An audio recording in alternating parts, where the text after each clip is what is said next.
mitologi. Ya, Roland Barthes itu disebutkan bahwa zaman sekarang itu justru banyak sekali mitos, jauh lebih banyak ketimbang pada masa lalu. Apa mitos orang modern sekarang misalnya? Ya, bahwa sabun yang kita pakai itu bisa memutihkan, itu sebetulnya mitos, ya kan, mitos. Jadi mitos kecantikan orang, ya, bahwa yang cantik itu putih, adalah yang ramping, itu juga mitos sebetulnya, dibuat-buat oleh orang, lalu kemudian kita dipaksa percaya. Ya, nggak ada bukti ilmiah, nggak ada bukti penting bahwa yang cantik itu harus ramping, kira-kira gitu kan, enggak juga, ya kan, ya semua orang berhak menyebut dirinya cantik, kira-kira begitu. Jadi jangan terlalu percaya pada mitos-mitos itu. Jadi orang modern juga apa namanya punya banyak mitos, Bapak Ibu.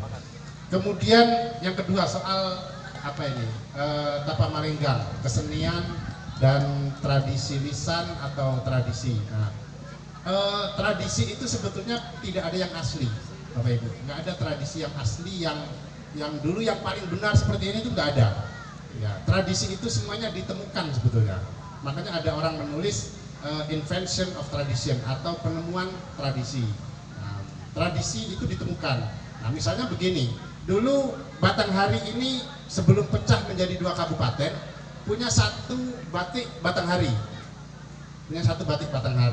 Tetapi kemudian ketika Muaro Jambi terpisah, orang Muaro Jambi bilang, wah kita harus punya batik juga, lalu bikinlah batik sendiri, desain batik Muaro Jambi.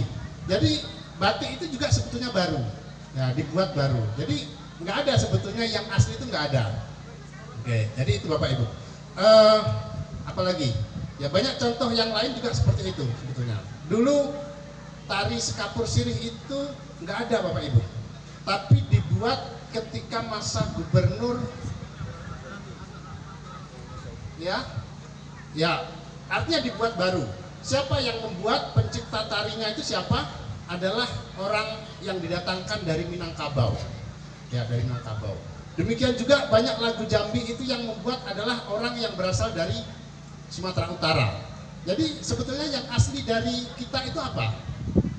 Sebetulnya. Nah, tradisi itu semuanya ditemukan. Nah, Bapak Ibu, apa yang dilakukan oleh para narasumber kita di depan adalah usaha untuk menemukan tradisi lokal tapa malenggang, dan Bapak Ibu juga bisa melakukan itu. Ya, Bapak Ibu juga bisa berkontribusi untuk melakukan itu. Jangan kemudian takut, ini asli enggak, enggak, karena enggak ada yang asli sebetulnya. Yang kedua. Kemudian yang ketiga, soal visualisasi tadi juga banyak disinggung. Nah, saya agak berbeda, mungkin visualisasi tidak terlalu urgen, atau jangan deh dulu dibuat visualisasinya. Ada teman saya itu hobi baca buku Wiro Sableng. Ini kisah fiksi. Ketika kemudian Wiro Sableng difilmkan, dia kecewa sekali Bapak Ibu. Nah, ketika divisualkan dia kecewa sekali. dia sendiri. Tadi ada tapa malenggang sudah divisualkan menjadi ikan tapah, menjadi tugu, menjadi festival dan lain-lain, dan banyak datuk-datuk kita kecewa. Ya, bukan itu apa tapa malenggang itu dan seterusnya. Jadi sepertinya jangan dulu deh divisualisasi. Karena apa? Ketika terjadi visualisasi, terjadi apa yang disebut dengan reduksi, dan nanti makna tradisi lisan yang sangat kaya itu tereduksi luar biasa banyak dan menjadi sebatas visualisasi itu. Misalnya kalau divisualisasikan menjadi orang yang gagah, ya sebatas itu tafsirnya. Jadi Bapak Ibu atau teman-teman siswa bisa sebetulnya ikut menafsirkan tapa malenggang, misalnya bisa menulis cerpen tentang tapa malenggang, bisa membuat lukisan tentang tapa malenggang dan seterusnya. Jadi tafsir Bapak Ibu itu juga punya hak yang sama dalam rangka menemukan tradisi itu.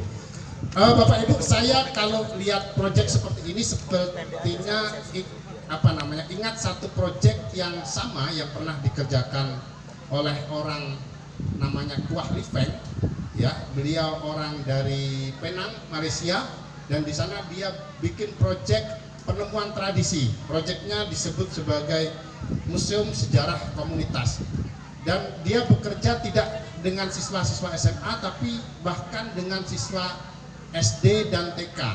Tapi kemudian silahkan nanti dicari di Google, cari di YouTube misalnya, ini satu proyek yang penting sekali. Bagaimana anak TK ditanya orang tuanya siapa? Kamu pernah punya foto di keluarga kamu, foto yang paling lama yang mana? Lalu kemudian ketika orang tuanya atau kakeknya berfoto di depan sebuah kapal, ditanya itu kapal apa? Oh, ini kapal yang membawa kakek saya dulu berlayar dari Cina sampai ke Penang. Lalu kemudian sekarang rekonstruksilah sebuah apapun, bisa cerita, bisa dongeng, bisa lukisan, bisa puisi dan seterusnya. Lalu setelah menjadi puisi, menjadi dongeng, menjadi cerita, menjadi lukisan, menjadi karya drama, kemudian difestivalkan. Jadi anak-anak itu kemudian melakukan itu, dan orang tua murid mereka kemudian diundang untuk menyaksikan itu. Dan setelah itu kemudian orang tua itu baru menyadari bahwa daerah mereka ternyata punya sejarah yang sangat kaya. Jadi sejarah itu kemudian menjadi sejarah yang hidup di daerah itu. Itulah yang kemudian sebagai salah satu cara menjaga atau memuseumkan sejarah. Mungkin begitu Bapak Ibu, saya tidak perlu menambah 2-3 lagi, nanti terlalu panjang. Terima kasih intinya kepada Bapak Ibu dan adik-adik yang masih bertahan. Terima kasih kepada para narasumber.